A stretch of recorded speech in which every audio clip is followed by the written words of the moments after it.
Welcome to Rotary, everyone. It's a beautiful Thursday with a little touch of winter outside, and I'm so glad that you've taken some time to join us today. We've got a wonderful program for you, and to get us started are our greeters, Trevor Green and Quinn Dallin.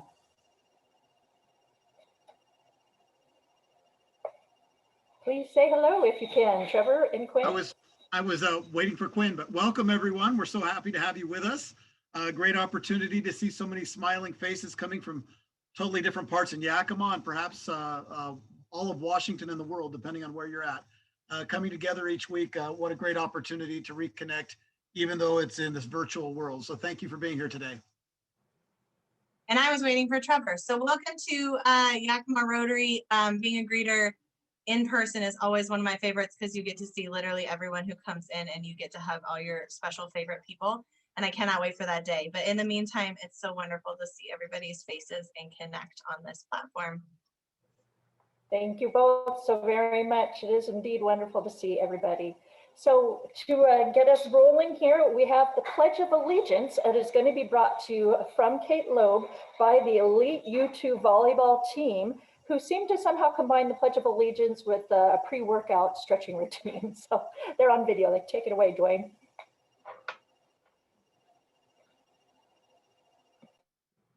This is the U12 elite volleyball team.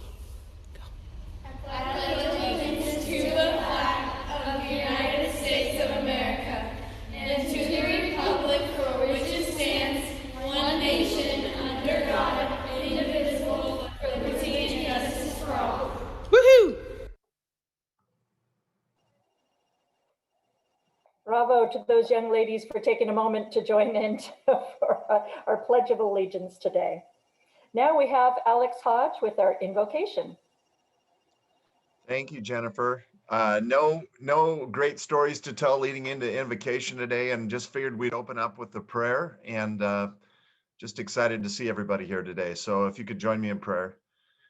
Dear Heavenly Father, we just thank you for this group. It's so fun to look at the screen here and see so many familiar faces, and we just thank you for each of them.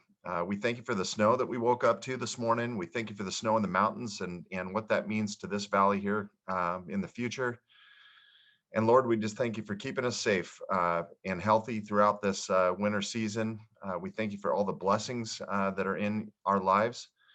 We just pray as the year goes on here that we're able to share those blessings with others and reach out and help in any way we can. And we just thank you for our friends, for our families, and we just ask that you'd help us touch the world here this year. In your name we pray, amen. Thank you very much, Alex. So Rotarians, your board of directors met today, and they took care of some district business that I wanted to pass along to you. Current District Governor Richard DeRock has been able to offer up his services for yet another year. Because of the pandemic, they had thought that it would be wonderful for him to serve a second term so that he can get out and visit all of us in person when we're able to do so. And so your board of directors, on behalf of the club, did approve that resolution, which secures the District 5060 leadership until the year 2025, which seems like a long time from now, but I know we'll go quickly. So I did want to let you know of that action that your board took. So with that, that's all for announcements. We're already off to Sergeant at Arms, which is Mike Hummel today. Mike. Thank you, Jennifer. I appreciate it. Honored to present today's Sergeant at Arms. I think Dwayne's queuing me up here. There we are. In honor of Monday, Martin Luther King Day, I decided to do a Sergeant at Arms around Dr. Martin Luther King. Just some little facts in there for you, just some things throughout his life, and I've built it in a way that's got some multiple choice in it to try and make it a little fun and interactive. And then on each page, I've also included a quote. I think Dr. King probably has better quotes than anybody possibly that's ever walked this earth. He's got some amazing ones. So I included one of those on each little slide. So just a little something to pay tribute to him. So Dwayne, if you don't mind, next slide, please. Okay, my first question for you. Dr. King was born on January the 15th, 1929 in what city? Is it A, Montgomery, Alabama, B, Atlanta, Georgia, C, Dallas, Texas, or D, Biloxi, Mississippi? And you can just kind of think, guess to yourself, type it in if you want to give it a shot. And the answer on that one is B, Atlanta, Georgia. He was born in Atlanta, Georgia. And the quote I've got on that page for you is, "Our lives begin to end the day we become," hold on, I got my things in the way, "become silent about the things that matter." Next slide, please. This is the only picture I could find of Dr. King as a kid. He was a cute little kid, but that was the only one we could find. How many siblings did Dr. King have? Was it A, 2, B, 8, C, 4, or D, 5?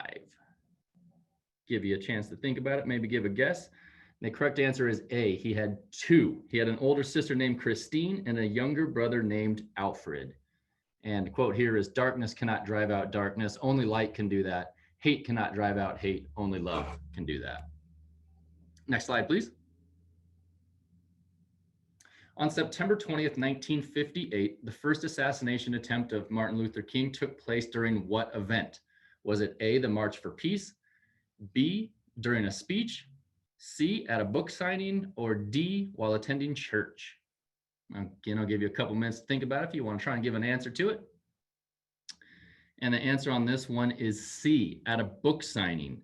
While signing books at a Harlem department store, a woman named Isola Ware Curry walked in, asked him, "Are you Martin Luther King Jr.?" And when he said yes, she plunged a knife into his chest and put him into a hospital.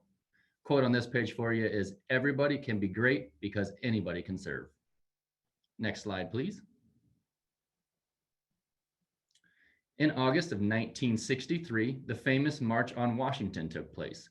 Roughly how many people attended that event? Was it A, 800,000, B, 250,000, C, 500,000, or D, 100,000? Again, I'll give you just a quick moment to think about it.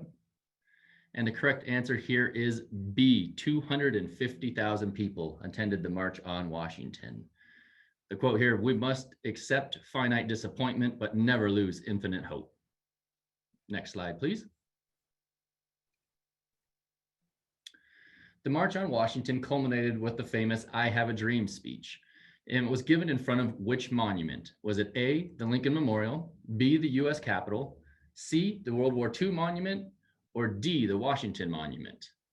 I see lots of answers coming through on this one. Everybody knows this one. Of course, it's the Lincoln Memorial. Quote here is, "Courage is the power of the mind to overcome fear." Next slide, please. In 1964, Dr. King became the youngest person ever to receive what award? Was it A, the Pulitzer Prize, B, the Presidential Medal of Freedom, C, the Congressional Gold Medal, or was it D, the Nobel Peace Prize? I see a couple coming through that are correct. It is D, the Nobel Peace Prize. And quote on this slide is, "Make a career of humanity. Commit yourself to the struggle for equal rights." Next slide, please. And I believe, yes, this is my final one for you. Martin Luther King was assassinated on April the 4th, 1968, while standing on a balcony, or excuse me, on a hotel balcony in which city? Was it A, Selma, Alabama, B, Washington, D.C., C, Memphis, Tennessee, or D, Louisville, Kentucky? See a couple answers coming through. It is C, Memphis, Tennessee. He was assassinated by a gentleman named James Earl Ray. James Earl Ray died in prison on April the 23rd, 1998. And my final quote for you is, "If you can't fly, then run. If you can't run, then walk. If you can't walk, then crawl. But whatever you do, you have to keep moving forward." And I liked the end on that one because I felt like that was pretty applicable to just about everything in life. So there's my few little moments to honor Dr. King. And with that, I'll turn it back over to you, Jennifer. Thank you. Well done, Michael. Thank you so very much. And just a reminder to our fellow Rotarians, send in those finds to Carolyn, let her know, and she'd be happy to bill your account if you missed any of those answers. So we're already to that portion in the program with Bob DiPietro for our speaker introduction. Bob. Thank you, Jennifer. Well, there's no doubt that over the years, some of our very best Rotary programs have been presented by our very own club members. And today we'll provide more proof of that fact. Rob Phillips is our program. A downtown Rotary member for 35 years, Rob is known to all of us as the Northwest Sportsman, which is the title of his column in the Yakima Herald-Republic, which he's been penning weekly since 1991. Rob's writing and his photos have been recognized many times by the Northwest Outdoor Writers Association for excellence in craft, and his newspaper column's been selected as the best in the Northwest a number of times, including last year. Rob and I have also been co-workers at Smith, Phillips, and DiPietro Advertising for over 40 years and partners in that firm for 21 of those years. We sold the business in 2017 to Kelly Gasoling, and Rob continues to work part-time at SPD&G Advertising today. It's always been clear that Rob is an excellent and versatile writer. And I thought that one day he would compile several of his articles, especially maybe his dog stories, and pitch that idea to a publisher. But I had no idea that this man was a murder mystery novelist. The Cascade Killer is Rob's first attempt at long-form fiction. And I'm biased, but it is fun. It's set right here in Central Washington, so you'll recognize most of the locations in the story. His characters are interesting and good-humored, and of course, there's a lovable dog. So after 40 plus years in the marketing world, Rob's now about the marketing of his very own product. I'll let him tell you all about it. This is murder mystery novelist and the best partner a person could ever have, Rob Phillips. Thank you, Bob. Yeah, appreciate that very much. Yeah, so what were all you doing last April when we got confined to our homes and couldn't go any place? For me, it was a real challenge because our governor not only shut down the indoors and workplaces, he shut down the outdoors, which made no sense to all of us that love the outdoors, because what safer place could you be than outdoors away from the coronavirus? But anyway, it was especially hard on those of us that really like to hunt and fish. He closed down fishing and hunting. So I was sitting in the easy chair in front of my television in late March, early April, and I'm thinking, this isn't going to cut it. I gotta do something. So I've thought over many years that, you know, I might be able to write a book, but I could have a book in me. And I thought, well, what better chance now than, you know, sitting in front of the television getting fat. And so I grabbed all my stuff and went upstairs to one of our guest rooms and into the alcove there and set up my little writing station with my laptop, and I started to write. So let me jump into the PowerPoint here and show you what I'm doing. Host has disabled it. Can I, Dwayne, or Carolyn, can I get to be able to screen share? There we go.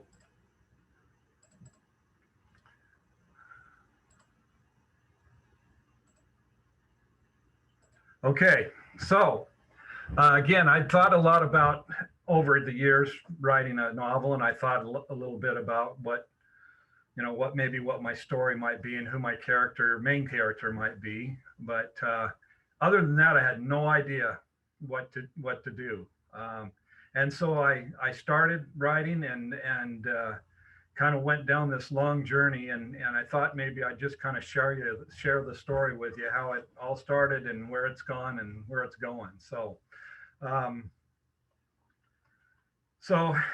you know, writing a novel, we've all got lots of experiences in life with our hobbies and our friends and our families, et cetera, et cetera. And it turns out anyone can write a novel. I mean, no, seriously, even if you can't write, you can write a novel. All it takes is a manuscript, put something together and some money, and then you contact Amazon and they'll print anything for a price. It doesn't have to be good. It doesn't have to be accurate. Well, that's not true. They do some checking on it. But if there's misspelled words or poor English or whatever, they'll print it. They'll go ahead and print it. All you got to do is pay them, and they'll print one copy, or they'll print a million copies, whatever you want. But that's not what I did, and we're kind of getting ahead of ourselves here. But I just wanted to let you know, anybody can write a novel, and you can get it published if that's your main goal in life. That wasn't my main goal getting started. I just wanted to write, and I did. I jumped in there, and like Bob said, I've written a lot of different things over my life. I've written over 1,000, I think it's 1,200 or 1,300 newspaper articles and magazine articles, but I've never written a book. And it's a little different than writing an 800-word column. But I jumped in, like I said, here was my little workstation, and I'd write and write and write and write and write, and wrote some more. And then after a while, you start kind of asking yourself, well, gee, many Christmas, how long does a novel have to be? How many words are in a novel? I had no idea. I thought I had, many, many, many, many, many pages. And I thought, well, how long is a novel? So I did what anybody else would do. I Googled it. I just Googled it and said, how many words in a novel? And it popped up. Sure enough, there was your answer. A mystery novel should have a minimum of 50,000 words, and more, probably better, would be 60, 70, 80,000 words. And then I looked at it and it said, and if you're asking, you're probably written about 25,000 words. And I looked down at the bottom of my screen, and I'd written 25,400 words. So I was halfway home, or less than halfway home. So I kept writing, wrote, and wrote some more. And finally, there's my that's my writing partner. That's my dog, Bailey. She comes up every afternoon and just sits on the bed. Usually she's snoring away, but she likes to be near me, and so she'd come up and write with me. I just like to show that little picture of her. Anyway, so as I wrote and tried to figure out my storyline and where my book was going and how it was going to end, I'll say right here, there's a million courses out there about how to write a novel. I didn't look at one of them. I didn't take one of them. Like I said, I just started writing. A lot of writers will do an outline, and they'll know all the steps of their story. They'll have the ending done. They'll have the bad guy figured out and all the different things. I had none of that. I just was wandering along in my story. But one of the first big challenges I had was naming my characters. You don't think about that. And my first book, there's probably 20 different characters. You got to come up with a name for every one of them. And you got to figure out what they look like and kind of their voice and those types of things. And I'd never really thought about that. So where do you go to figure out names? I started looking in the obituaries in the Yakima Herald, or I'd be watching TV and I'd hear a first name that was kind of cool, or a last name and I'd write it down. I had a big tablet next to me wherever I was, and boom, I'd hear a name or see a name. I even thought about going through the Rotary handbook and thinking, okay, I might be able to grab a character or two out of there. So anyway, so that was the biggest one. My wife knew I was struggling with that, so she came in one day and just handed me this name book. And I thought, oh my God, are we going to have another child? We're too old for that, but that's the first thing I thought of. Why is she handing me this name book? And then, okay, I got it. So I've got a name book. I've not used it yet. And up in that slide, you can see some of the names and stuff that I've written down, last names, first names. And then the next thing I had trouble with, and you don't think about this, is keeping track of your characters. I'd write and write and write and write, and then I'd bring back a sheriff's deputy or something. I'm going, well, what was that guy's name? So I'd have to go all the way back up to wherever I had introduced that character and remember his name was Williams instead of Wilson or whatever it was. And so I started kind of writing a program down, and I'd write I guess you'd call it a program. It was just a list of names and who they were and where I brought them in. And so that way I could go back to those quickly. And in that slide there, you also see all the different names I've written down, and the ones that are crossed out are ones I've used. And so I still have a bunch more to go for possible use as we go forward. But even yesterday, I saw 2 names. I thought, oh, those would be good names for characters. The other thing you need to do, and I'll be honest with you, I'm lazy. I don't want to look up all this stuff, but you kind of got to do it. You know, how many thousand acres in the National Forest Service, how many miles, roads, and the names of the roads and those types of things. I wore out a gazetteer looking at all the roads and the thing for the first book. So you got to kind of check your facts, because believe me, if you don't, a reader will, and you'll hear about it. And I've heard about that over the years with my newspaper columns. If I make a mistake, they'll check you real fast. As we maybe saw in the tutor, I started writing on April 4th, and I finished my first draft on April 28th. My publisher says that was absolutely astonishing. He's got writers that take years to write a book, but I just got into it and I'd close myself in that bedroom and write for 3 hours, 4 hours, 6 hours, 8 hours. I'd write it late at night. I'd write early in the morning, whenever kind of the spirit moved me. And I had my first draft. And so as I went along, I'd send my chapters to I had a few readers. First were my 2 boys, Kyle and Kevin. I think Kevin's on with us today. They're both way smarter than I am. They're good readers, and they're not biased. They're going to say, listen, Dad, that stinks, or that doesn't work, or, you know, they're real honest with me. But as I sent my chapters to them, they kept saying, hey, this is pretty good, Dad. You know, keep going. This is pretty good. They were encouraging. And so I kept going. And when I had it all done, they said, you know, you really need to try to find a publisher and get this thing published. It's really pretty good.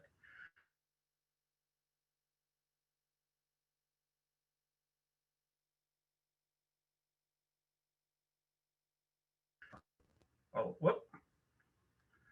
Yeah, and they liked it. Surprisingly, they liked it. So, my internet connection's unstable. So the next step was finding a publisher.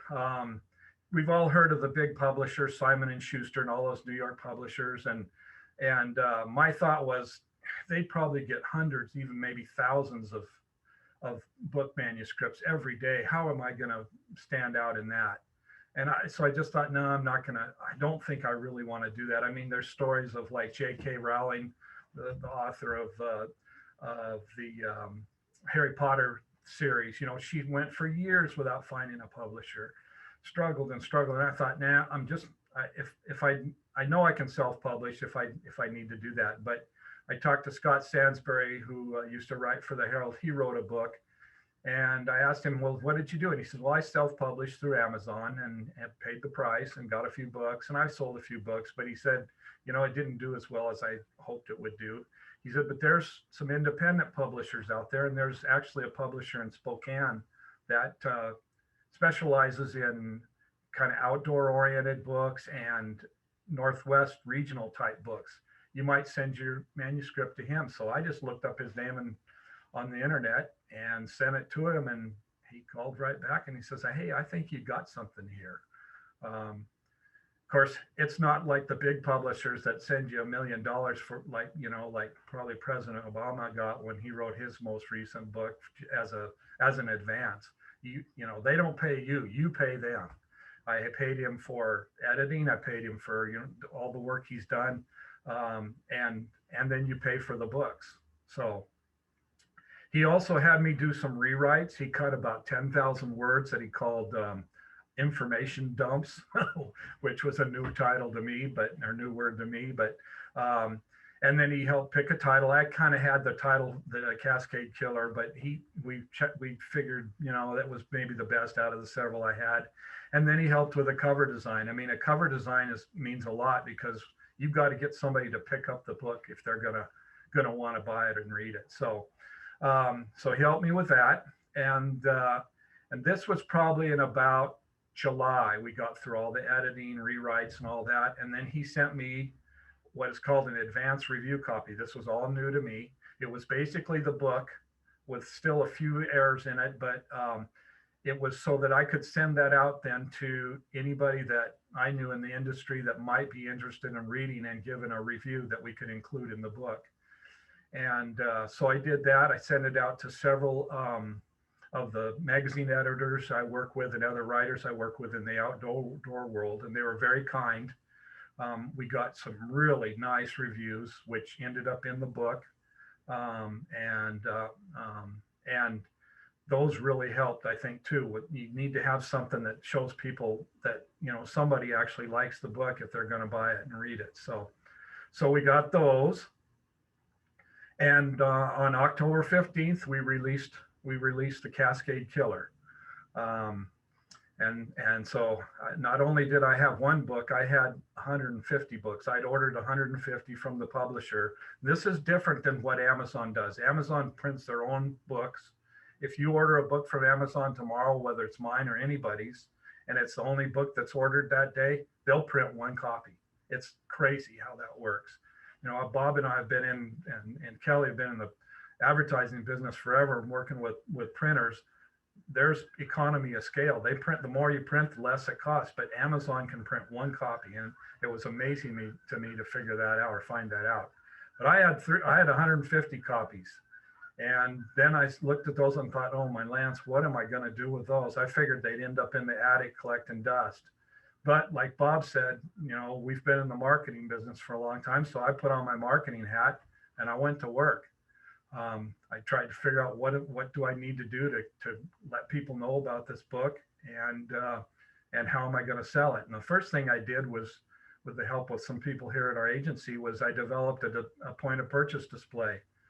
And with hat in hand, I took it down to Inklings, and Susan there, that owns the bookstore, was very nice. She accepted the point of purchase display. As a matter of fact, she called it genius. I guess they hadn't thought about doing something like that before, but we set it up, and all of a sudden the book started selling, and she ordered more, and she ordered more, and she ordered more, and it's been kind of a funny deal, or, you know, it's kind of humbling. The other thing I did was kind of think outside of the box a little bit. If you've read the book, you know that my character spends time in Natchez at the hardware store and some of the other places there. I know Jason up there at the Oak Creek Hardware. I've known him for years. And so I just took my book to him and had him read it. I said, would you think you'd want to sell it? He says, yeah, we could sell it. I said, well, I got a display. Let's bring it up. So I brought it up there, and they started flying out of the door, and he was quite happy about that. Because it was going so well, they put it in 2 of their other stores here in Yakima, and it sold well there as well. So, I mean, it's probably not really typical, but it's worked. So the other thing we did was a book signing. COVID's made it very difficult to do that. Susan at Inklings would have had at least a couple already. But we went ahead and rolled the dice out at the hardware store on the Saturday after Thanksgiving. That's his biggest day for Christmas tree sales, plus Christmas was coming up. So we set up a little book signing. We were masked up 6 feet away. We did all that. And I sold over 70 books and signed them. Many people that I recognized or knew my dad or knew my family out in Natchez. And it was a lot of fun. So I hope to do more of those here in the future. It just helps. So. And then the other thing I did was sign books at Inklings, not with people around, but they'd put me in a back room, and anytime they'd get 50 or 100 books in, she'd call and say, hey, would you come sign some more books for us? She goes, it really helps sell them knowing that the author has signed them. So I did that, and I believe I've signed over 800 books down at Inklings. And that's humbling and an honor. I've written 1,000 articles in my life. Nobody's ever once asked me for my autograph, but I've signed a whole bunch of books in the last 3 months. And that's my little deal. Just enjoy the adventure, unless I make it personally to somebody. So the other thing I did was reach out to some of my contacts in the media. I called Alan Sillence at KIMA, took him a book. He read it. He liked it. So he had me on. He did a little segment with on the KIMA sports segment. I sat in with Lance and Dave, and we talked about the book a lot, and they read it and liked it.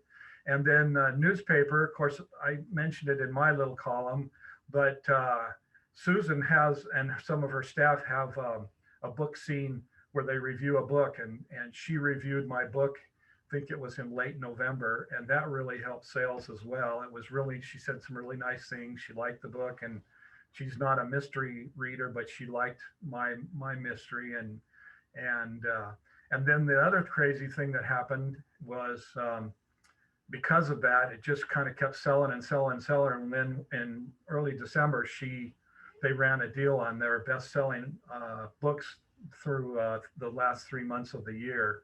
And my book was #1. And not only was it #1, it was by far and way #1. It's the fastest selling, best-selling book they've ever had in their shop. That's more than Harry Potter, more than all of them. And I was happy that I outsold a couple of presidents as well. It made me feel good. So as of a couple of weeks ago, like I said, Inklings had sold nearly 800 copies of my book. Very humbling, crazy. It's about 750 more books than I ever thought I'd sell there or any place, frankly. And then in the first 2 months, I've sold, from the figures I've gotten, I've sold over 3,200 books through Ace Hardware at Inklings. I'm also in several bookstores, Ellensburg, Wenatchee, Leavenworth, and a few other bookstores. And then Amazon. And my publisher told me from day one that Amazon was going to really carry the water on this thing.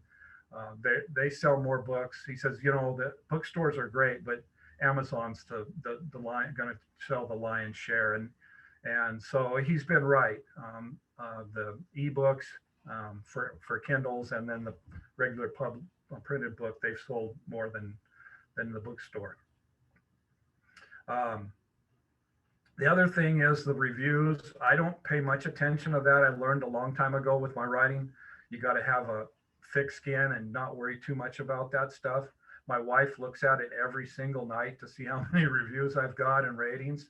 But as of, I think, last night or night before, I've had over 174 and 5-star ratings and reviews on Amazon, which that just helps sell books. And to me, again, it's an honor. It's humbling that people like the book so much. So there's been a couple clinkers in there, and my wife gets mad, and I just said, listen, you're not going to please everybody. And I've learned that a long time ago. Not everybody's going to like everything that you write. So yeah, it's cool to see your book and your name on Amazon as in, with the big time authors. Of course, I'm not selling near as many as they are, but you got to start somewhere. And it's only been really 3 months into the thing. So I did get one kind of funny review right off the get-go. My boys thought it was pretty funny. Here's a guy named Wayne Collier. He received the book free from Amazon. We put it on Amazon for free for a week or something. And he said it was a good read, a good plot, likable character, loved the editing, liked everything about it, can't wait for more. And he gave me 3 stars. So that you can't please everybody, but it's funny. So the other thing we've done is done an audiobook. I love listening to audiobooks when I'm traveling, etc. So we thought it would be something that'd be worth doing. It's now on Audible, Amazon, and iTunes, and we've sold quite a few right out of the gate. But that's a whole nother deal, figuring out who's going to read your book. We found a guy in Spokane, and even though he was sort of local, he had the worst time saying Cowiche and Natchez and even Yakima and, saying the words right. And, if you're not from around here, who would know? But it bothered the heck out of me. So I had to listen to my own book twice to go through it and make sure he was reading what I wrote and the words correctly. But anyway, we got that done. It's now on Audible, and it's doing pretty well. So what's next in my world of book writing? Well, I need to expand my market. I've done really well in Yakima, and for all of you that have bought the book, I really appreciate it. Thank you very much. But I need to get into Puget Sound. I want to get out into the Northwest, and then hopefully someday nationwide. I mean, CJ Box and a couple of others have stories about game wardens, and they've done very well. Probably sold millions of books. I mean, that would be so cool if that were to ever happen. So I'm working on that. And again, I got to remember it's early. It's kind of early in the game, but and then I'm writing more books. Actually, as all this was going on through the summer, I wrote the second in a book series of the series, and it's called Cascade Vengeance. And I got notice from my publisher yesterday that it was just released on Amazon on yesterday. So you can buy it on Amazon, the second book in the series. People have been screaming at me for it. I had, like I said, I had written it just in hopes that the first one would do well. My boys think this one is better than the first one, so I'll leave that to whoever's reading it. And right now I'm writing my third novel in this series. I'm about 4 chapters in on it, so I've got a ways to go. But so this is what Cascade Killer looks like and Cascade Vengeance looks like. For those of you that didn't read the tutor or haven't read the book, my main character is named Luke McCain. As I struggled for a name for my main character, I thought, well, Luke's a cool first name. What could I name him? And then I thought of Lucas McCain, who was the rifleman on TV back in the 50s and early 60s. And I thought, well, that'd be kind of cool. I could maybe even play with that, because my character's 37 years old. He's too young to have ever watched it. But there might be some older people that he deals with that pick up on it and kind of, play up on it. And so several of the older police officers that he deals with call him the Rifleman, because of Lucas McCain was the main character in the Rifleman. Anyway, he's a game warden. He stationed in Yakima. He travels all around the what's called Region 3, which is Yakima, Kittitas counties, down to the Columbia River and up to the Pacific Crest Trail. You'll recognize many of the lakes and trails and even a lot of the stores and stuff. I tried to make it as real. You'll recognize some things that happened as I was writing this first book, The Killer. The jail escape down in downtown Yakima happened. So I thought, why not throw that into the book? And so I did, and had one of the poachers that my character had arrested and put in jail, he escaped. And so they had to go catch him again. And so, yeah, the main gist of it is somebody is killing women, dropping the bodies on the slopes of the Cascades. My character and his dog, Jack, get kind of thrust into the investigation because they help find the first woman. And then they stumble into a couple other situations where they help find other victims. And then they help solve the crime and catch the guy. I won't give you any hints as to who it is. I'll let you read it and see. The second novel is, as you'll see by the cover there, the matter of fact, that somebody asked me from the Southwest when I did this program, was that taken out your bedroom window? No, that's a pot field up in the Cascades. And the gist of the story is somebody is killing the workers in the illegal pot fields in the Cascades. And so Luke is brought in and with his dog Jack, and they're asked to find a lost hunter, and that leads them into an illegal pot field, and they end up finding a couple other dead bodies, and boom, he's off and trying to figure out who's killing the pot workers and why. And it's a little longer book than the first one, but it's still easy read, a little bit of humor, hopefully kind of some fun characters. And it's just been real fun. It's been a real creative, fun time during this kind of pandemic. And it's kind of started me down the road of writing more books, hopefully more to come. So that's kind of what I've got. I will close the sharing, and then I'd be glad to answer any questions.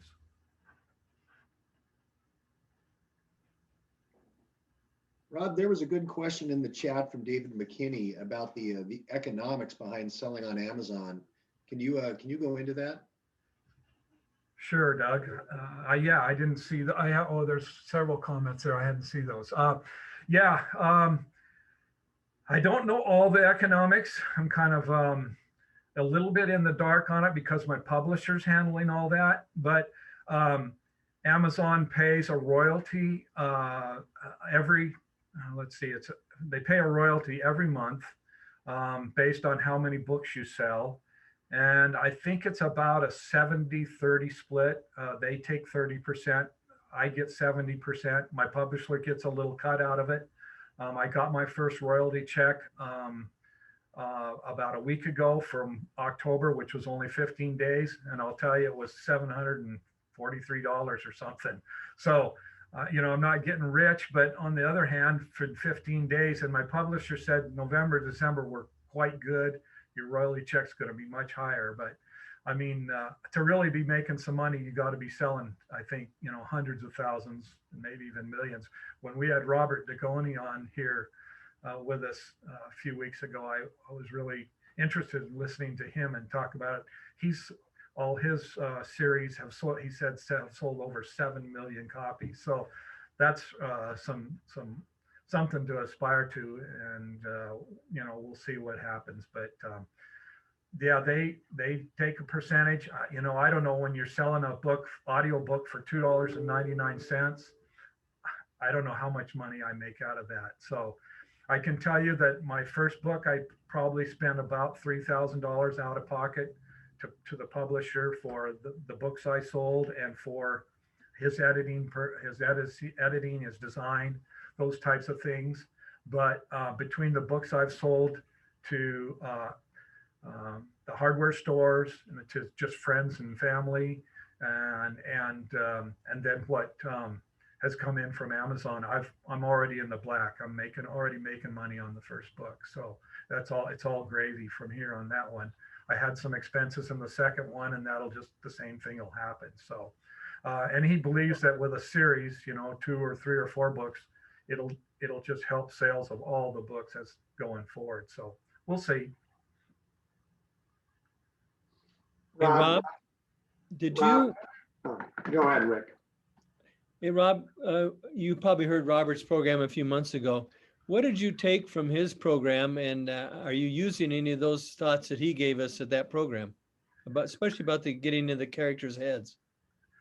Yeah, I was very interested in that because he said when he first started, if I remember correctly, he did do the whole outline deal and had it all worked out. And he said, and then finally he started kind of just letting it flow. He's way more esoteric and probably way more intelligent than I am, because he's kind of really got into some depth. But I think my main character, a couple of people come right up and just said, that main character, that's you. That's just you. Well, it's maybe a better version of me. He's taller, he's stronger, he's smarter, he's those types of things. But there's a little of me in there, and I think any writer probably has a little of their own self in their character. And then the other characters, I've just kind of made them up. I don't pattern them after anybody. I just kind of bring them out of my mind. Although you guys, if you have read my book, you might recognize the go get it reporter that shows up all the time as one of the local reporters. I kind of patterned him after one of the local guys here in town. So, really what I took away from it, Rick, is that there is an opportunity, not just for me, but others to sell some books and to entertain some people and that, I can keep working towards that. Did you have a question, Ross? I did, Rob. Thank you. Rob, I haven't had the pleasure of reading the book yet, but I assume your main character has some investigative skills. Did you interview anyone from law enforcement to become familiar with what skills are needed for an investigation of this nature? A very good question, Russ. Thank you. Yes. Back in the 80s and 90s, I played softball with 2 game wardens stationed here in Yakima and became pretty good friends with them. And as I started to write my book, I contacted Gene Byers, is his name, contacted Gene, told him what I was doing. I said, could I just bug you every now and then if I've got a question about things? He said, certainly. So he's the one that kept me straight on, you know, the uniform, the utility belt that they wear, their trucks, what's in their trucks, what rifles they shoot, what pistols they have on their hip, you know, to make sure those were all pretty tight. And then, but a lot of it I just kind of made up on my own. But I ran the book by him and said, anything blaring or glaring that just, you know, stands out that you know I need to fix. He said no. And then as you saw in the review thing I showed you, one of the reviewers, his name is Rich Phillips. He's no relation. He's a former wildlife department police officer. He now writes reviews for the International Game Warden magazine. He got my book, and about a week after I sent it to him, he called me. I was actually fishing, and I looked at the phone and went, "Who's this?" And I answered it. He goes, "Rob, this is Rich Phillips." He goes, "I got your book." And he goes, "I have to tell you, I did not want to like it. I just didn't want to like it." And I said, "Well, what, you know, why didn't you want to like it?" He goes, "Because I've seen so many books, especially by ex-game wardens, that they write them." And he goes, "They're just terrible." He goes, "But I got to tell you, this is really realistic, very realistic. I enjoyed every bit of it. Your main character's dead on." So I guess I got lucky. And then at the book signing, Jesse Palacios, who used to be our county commissioner out of Sunnyside, he was a former police wildlife guy for many years. And he came and he about talked my leg off, telling me how, you know, accurate it was, and he remembered things like that. So I kind of got lucky that way. But yes, I did run things past them to make sure they were right. Thanks, Rob. Thank you. Rob, I think we need to get some of your books down at the Visitors Center, because I think we've got the new Joe Pickett coming down the pipeline. Yeah, thank you. Yeah, somebody mentioned that to me the other day, John, and I'd be glad to bring you one of my little displays with a few books, and I would do it on a consignment basis. If you sell them, fine. Yeah. If you don't, then you're not out any money. But I think that's a good idea, and I appreciate that. Thank you. I'll be in touch. Okay, thank you. I will tell you that Inklings has still got the book, and so does the Ace Hardware stores. The second book, Cascade Vengeance, the printed version that here locally, I don't have them yet. I won't have them for another 8 or 10 days. But as soon as I do, they've all said they're going to have those in. Susan already has a long list of people that want the second book signed up for it. So we'll be getting it in there if you're interested in it. So.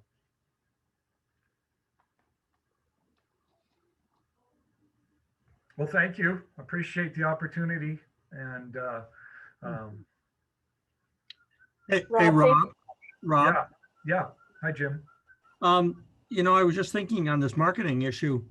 Gosh, why don't we send it out to District 5060 and see if we could get some Rotarians to up and down the corridor to buy it. Well, that would be nice. I've thought about asking or just sending it out and saying that this program that I've just given you is available. I've already talked to Sunrise and Southwest, and I know, especially in these COVID times, sometimes the clubs are struggling to find a good program. The president of Southwest thanked me. He said it was the best program they'd had all year since the COVID came. So I think they've had a lot of nonprofits and other speakers, and it was just a little different, I guess. So that made me feel good. But that's not a bad idea, Jim. I don't know quite where to begin, but I think we can figure that out. We can put one in our office though, Rob, because a lot of times people are, when they leave, they're upset, and this could maybe be something that would get them thinking more positively. Rob, if you'd like to contact me, I can probably help you connect with some of the other clubs in the district. Okay, Daryl, thank you. That'd be great. Rob, I haven't read your book yet, but have you you got any Rotarian scoundrels or heroes in your book? No, Sunrise, one of the Sunrise members was going to pay me to put one of their members in the book and have them arrested and those types of things. So I was talking to Kelly Gasling the other day, and I said, you know, for the upcoming one of the upcoming auctions, I would be glad to donate a chance for somebody to buy their name or a relative's name or something into my next book, and I would make them a character, either a bad guy or a good guy, and maybe raise a little money for our Rotary charity. So I'm happy to do that. Yeah, make sure you offer that first to our club before you do to other clubs. Okay. There was a book written called The Rotary Club Murder a number of years ago. Rotary Club Mystery, it's called. The district governor gets murdered just the day before he's supposed to speak to the club. It's a great little page turner. Thanks, Darryl. No, that's great. Well, everyone, thank you for the spirited discussion and taking some questions, Rob. It's so great to hear your process, and we're all so proud of you and to get to call you one of our own. So thank you for speaking. In honor of you speaking today, we will be making a donation in your name to Rotary Charities. And I did see Quinn light up when you were talked about that auction donation. So we will be sure to follow up on that. Thank you. So next on our agenda is our Rotarians Are Going Places segment with Connie Phelan. Connie.